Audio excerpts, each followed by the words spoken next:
नमस्कार दोस्तों, स्वागत है आपका आपके अपने चैनल शिक्षा नीति में। दोस्तों, बीटीएससी जेईई की जो एक्सपीरियंस की काउंसलिंग है, इस काउंसलिंग में क्या क्या डॉक्यूमेंट लेके जाना है, आयोग ने कुछ चेतावनी दी है। उन चेतावनी के बारे में भी आपको बताएंगे कि किन कैंडिडेट्स का कैंडिडेचर रद्द हो सकता है अगर उन्होंने अपना ये गलती किया तो। उन कैंडिडेचर रद्द होने के क्रम में आपको दोबारा कोई मौका नहीं दिया जाएगा। अब आपको बताते हैं दोस्तों कि ये सभी क्राइटेरिया सिविल, इलेक्ट्रिकल और मैकेनिकल तीनों ब्रांच के कैंडिडेट्स पे लागू होते हैं। और आपको बता दूं कि जो अभी काउंसलिंग लिस्ट आया है, उस लिस्ट में ही ये पॉइंट दर्शाया गया है। अगर आपने उसको सही से नहीं पढ़ा है तो एक बार फिर मैं आप लोगों को बता देना चाहता हूँ, ताकि आप लोग अगर वहाँ जाएँ तो आप अपना जो भी पॉइंट है वो मजबूत करके जाएँ। अगर नहीं है तो ऐसा मत करें, ताकि अगर आपका कैंडिडेट रद्द हो गया तो आप समझ सकते हैं कि आगे कितनी परेशानी आ सकती है। तो अभी देखते हैं कि क्या क्या ये पॉइंट्स हैं। उससे पहले अगर बता दूं कि अगर आप कट ऑफ का वीडियो देखना चाहते हैं तो आपको डिस्क्रिप्शन में मिल जाएगा लिंक, वहाँ से आप कट ऑफ का वीडियो देख सकते हैं। और अगर आप टेलीग्राम ग्रुप से जुड़ जाते हैं तो मैं सोच रहा हूँ कि एक बार उससे पहले ये भी फिर से आप लोगों को मैं जो भी मैंने कट ऑफ वीडियो बनाया है उन सब का एक एक करके लिंक भेज दूंगा, जिससे कि आप लोग एक बार फिर से देखकर संतुष्ट हो जाए। फिर आप हमें सुझाव दें कि क्या उसमें कुछ गलत या सही या फिर कुछ चेंजेस हो सकते हैं मेरे तरफ से। तो आइए सबसे पहले आपको ये नोटिस दिखाते हैं। तो दोस्तों, आप देख सकते हैं कि मैं अभी ये लिस्ट पे हूँ, काउंसलिंग लिस्ट जो आया था उस पे हूँ मैं। और आप आगे देख सकते हैं यहाँ कि क्या क्या पॉइंट्स हैं। इसके पहले पॉइंट्स आप देख सकते हैं, सभी प्रमाण पत्र अंक पत्र मूल में काउंसलिंग के समय सत्यापन हेतु प्रस्तुत करना अनिवार्य होगा। जो प्रोविजनल वगैरह है वो सभी आपको लेके जाना है, वो आप जानते ही हैं। ऑनलाइन आवेदन के समय जो आपने प्रमाण पत्र निकाला था वो डाउनलोडेड हार्ड कॉपी आपको लेके जाना है, जिसमें आपको स्वअभिप्रमाणित मतलब खुद से सिग्नेचर उस पर होना चाहिए, जिससे कि आप उसको वेरीफाई करवा सकें। और उसके बाद आपको 5 फोटोग्राफ लेके जाना है। सभी प्रमाण पत्र आवेदन की अंतिम तिथि के पूर्व का निर्गत होना आवश्यक है। अभ्यर्थी दिनांक 17/2/2020 तक संविदा के आधार पर कार्यरत अवधि का नियंत्री पदाधिकारी द्वारा निर्गत कार्य अनुभव मतलब एक्सपीरियंस एवं वेतन भुगतान प्रमाण पत्र का मूल प्रति सत्यापन हेतु प्रस्तुत करेंगे एवं स्वअभिप्रमाणित प्रति जमा करेंगे। उस पर मतलब खुद से आपको वेरीफाई करके देना है। आयोग के पत्रांक 434 जो पहले आया था नोटिस, दिनांक 5/3/2022 के से प्रकाशित सूचना के आलोक में 17/2/2020 तक विज्ञापन की कंडिका 4(1) के अनुरूप अभ्यर्थी द्वारा संविदा पर कार्य अनुभव प्राप्त किया गया है एवं उक्त अवधि में ऑनलाइन पोर्टल पर अपने कार्य अनुभव का दावा किया है। तो वैसे अभ्यर्थी काउंसलिंग में बुलाए जाने पर अपने कार्य अनुभव का सत्यापन कार्य अनुभव प्रमाण पत्र एवं वेतन भुगतान प्रमाण पत्र के आधार पर जिसकी निर्गत तिथि 14/3/2022 के पूर्व का होना आवश्यक है। तो आप देख सकते हैं कि आपको एक तो 17/2/2020 तक का ही एक्सपीरियंस लगेगा, और 4(1) क्या है कंडिका वो मैं आपको अभी दिखाऊंगा दोस्तों। उससे पूर्व का निर्गत होना चाहिए, मतलब आपका जो लास्ट डेट था ये दोबारा रीओपन जो भी हुआ था एक्सपीरियंस के लिए, उसके लास्ट डेट से पहले का आपका सभी डॉक्यूमेंट्स निर्गत होना चाहिए। जिस एक्सपीरियंस का निर्गत होना, बाकी डॉक्यूमेंट्स आपको 17/2/2020 से पहले का ही होना चाहिए, लेकिन एक्सपीरियंस का आपका 14/3/2022 से पहले का होना चाहिए। अब आगे देखते हैं दोस्तों कि अभ्यर्थी जो पूर्व के काउंसलिंग में उपस्थित हुए हैं, तो इससे पहले जो आपने नॉर्मली काउंसलिंग करवाया था, जिसमें कि अगर आप एक्सपीरियंस ये 1 साल का अभी बढ़ने से पहले का एक्सपीरियंस अगर आपने लगाया है, तो उस वक्त जो आपको रिसिप्ट मिला था वो रिसिप्ट आपको लेके जाना है। वो रिसिप्ट मेन है, क्योंकि अगर आपने काउंसलिंग एक्सपीरियंस या किसी बेस पे करवाया है तभी आपको दोबारा काउंसलिंग का मौका मिल सकता है। के साथ पूर्व काउंसलिंग के समय प्राप्त रसीद को अनिवार्य रूप से सत्यापन हेतु उपस्थित करना सुनिश्चित करेंगे। अब आगे देखिए दोस्तों, निर्देश का अनुपालन नहीं करने वाले अभ्यर्थियों की अहर्ता के संबंध में निर्णय लेने हेतु आयोग स्वतंत्र है। अब आगे देखिए, ये पॉइंट है दोस्तों, वो मेन है। इस पॉइंट में आपको सब कुछ बता दिया गया है। किसी प्रकार की त्रुटि पाए जाने पर संबंधित आवेदक की अभ्यर्थिता रद्द की जा सकती है।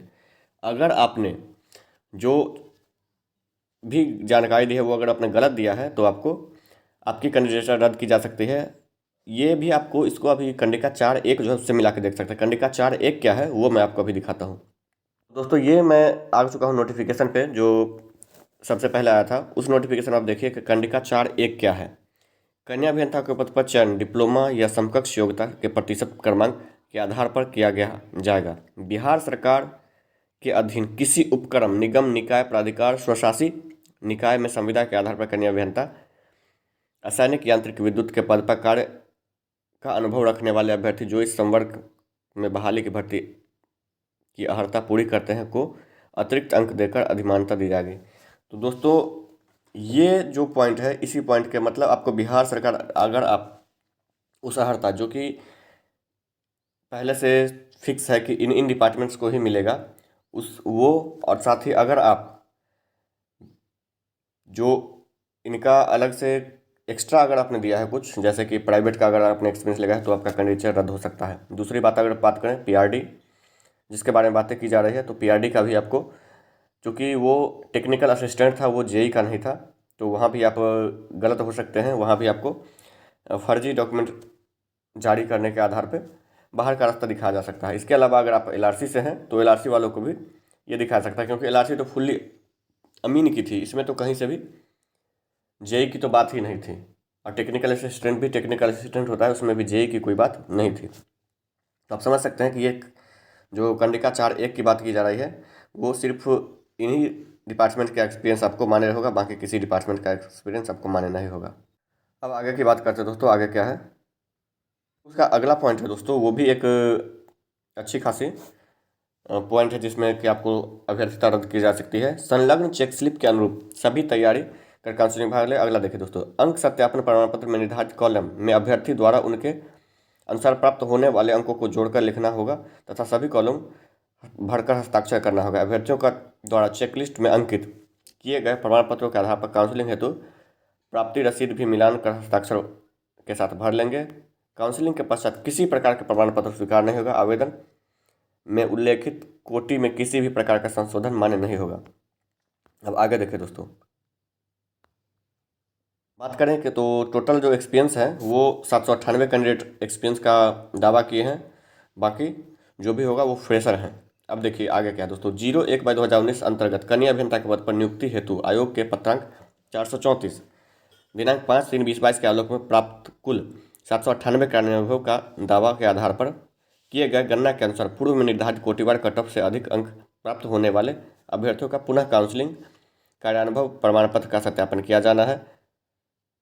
इस कार्य हेतु दिनांक 23 से 25 तक 2 पालियों में ये काउंसलिंग होगा दोस्तों। काउंसलिंग का कार्य आयोग के कैंपस में होगा, ये आप जानते हैं। अतः अभ्यर्थियों को सूचित किया जाता है कि वे अपने रजिस्ट्रेशन नंबर के अनुसार निर्धारित तिथि, ये सब आप समझते हैं दोस्तों। वैसे अभ्यर्थी जो विज्ञापन की कंडिका 2 के अनुसार शैक्षणिक योग्यताधारी नहीं है को काउंसलिंग हेतु आमंत्रित नहीं किया गया है। तो ये आप पॉइंट समझिए दोस्तों कि अगर यूजीसी या फिर कोई अगर डाले हैं तो उनको अभी तक तो बताया जा रहा है कि उनको नहीं बुलाया गया है। बाकी के जो पॉइंट्स है दोस्तों, ये सब वही पॉइंट है जो हर वैकेंसी में होती है। अब आपको देखते हैं दोस्तों कि डॉक्यूमेंट्स क्या क्या लेके जाना है। तो यहाँ आप देखिए कि आपको सबसे मेनली बात है दोस्तों, वो जन्म तिथि के लिए आपको मैट्रिकुलेशन का प्रमाण पत्र लेके जाना है, निवास प्रमाण पत्र आपको लेके जाना है, फोटो पहचान पत्र जिसमें आप आधार कार्ड वगैरह ले सकते हैं। अब आगे देखिए दोस्तों, अनुसूचित जाति अनुसूचित जनजाति के उम्मीदवारों के लिए जाति प्रमाण पत्र, महिला उम्मीदवारों के लिए पिता के पता से निर्गत होना चाहिए। पिछड़ा मतलब पिछड़ा वर्ग के उम्मीदवारों के लिए क्रीमी लेयर रहित प्रमाण पत्र, ये भी आपको मिलना चाहिए दोस्तों। आगे देखते हैं दोस्तों कि पिछड़ा मतंत्र पिछड़ा वर्ग के उम्मीदवारों के क्रीमी लेयर अंतर्गत नहीं होने के संबंध में 1 वर्ष पूर्व का क्रीमी लेयर रहित प्रमाण पत्र होने पर, तो अभी जो टाइम दिया गया था इस टाइम के अंदर अगर आप नहीं बनाया है तो आपको पिछले जो पहले आपने काउंसलिंग करवाया है उस वक्त भी आपने जो creamy layer non creamy layer अगर डाला था तो वो आपको वहाँ डाल सकते हैं। आर्थिक रूप से कमजोर वर्ग के उम्मीदवारों के लिए आय एवं परिसंपत्ति प्रमाण पत्र, ये आपको ईडब्ल्यूएस के लिए है। दिव्यांगता जो आप अगर फिजिकली हैंडीकैप्ड हैं तो उनको आपको देना पड़ेगा। स्वतंत्रता सेनानी के लिए भी जो डॉक्यूमेंट्स होते हैं वो आपको देना पड़ेगा। अब आप देखिए दोस्तों, संवर्गीय नियमावली की दिशा निर्देश अनुपालन, डिप्लोमा उत्तीर्ण प्रमाण पत्र था अथवा प्रोविजनल प्रमाण पत्र, डिप्लोमा के सभी वर्षों का आपको मार्कशीट चाहिए। अब यहाँ देखिए दोस्तों कि ये जो मेनली है ये आपको कार्य अनुभव आपको 2019 तक जो पहले आपने ले गए थे वो, और वेतन का भी वो 2019 तक, और अभी जो आपको 1/3/2019 से 17/2/2020 तक का ये भी आपको वर्किंग एक्सपीरियंस, और आपको उसका वेतन का भी ये आपको 1/3/2019 से 17/2/2020 तक का चाहिए। अब आगे देखते हैं दोस्तों, ये आपको सत्यापन है कि जिसमें कि आपको खुद से सत्यापन होगा कि इसमें कोई गलती अगर होती है तो इसका जिम्मेवार मैं खुद हूँ। यहाँ आपको टिक लगाना है दोस्तों कि अगर आपने कौन कौन सा डॉक्यूमेंट्स आपने फुलफ़िल किया है, वहाँ आपने जमा किया है नहीं किया है, वो आपको देना पड़ेगा। बात करते हैं कि इसको कैसे भरना है दोस्तों। तो यहाँ आपको क्या करना है कि आपने जो एक्सपीरियंस लिया है उसमें आपको बताना है कि आपका पद क्या था। चूँकि आप कन्या अभियंता है तो जेई के पद का आपको एक्सपीरियंस देना है।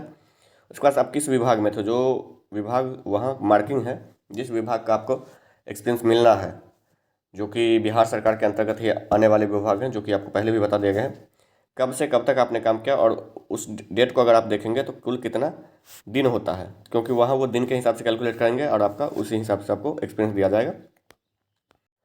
तो दोस्तों मैं समझता हूँ कि अब जो मैंने पॉइंट्स आपको बताए उसके आधार पर आप समझ गए होंगे कि किन किन को प्रॉब्लम्स होने वाली है और किन किन का कैंडिडेचर रद्द होने वाला है और क्या क्या डॉक्यूमेंट्स लेके जाना है, वो मैंने आपको इस वीडियो में बता दिया। तो देखते हैं कि आगे क्या अपडेट आती है, कैसे अपडेट आती है, वो समय समय पर आपको हम बताएंगे। वैसे आपको बता दूं कि अगर आपने ये गलतियां इनमें से कुछ कर ली है तो आप काउंसलिंग में न जाएं या जाएं, वो आपके खुद में माइंड पे आप डिपेंड करता है कि आप इसके बारे में क्या सोचते हैं। लेकिन जो भी पॉइंट्स थी वो मैंने आपको अच्छे से बता दिया है। धन्यवाद। पिघला दे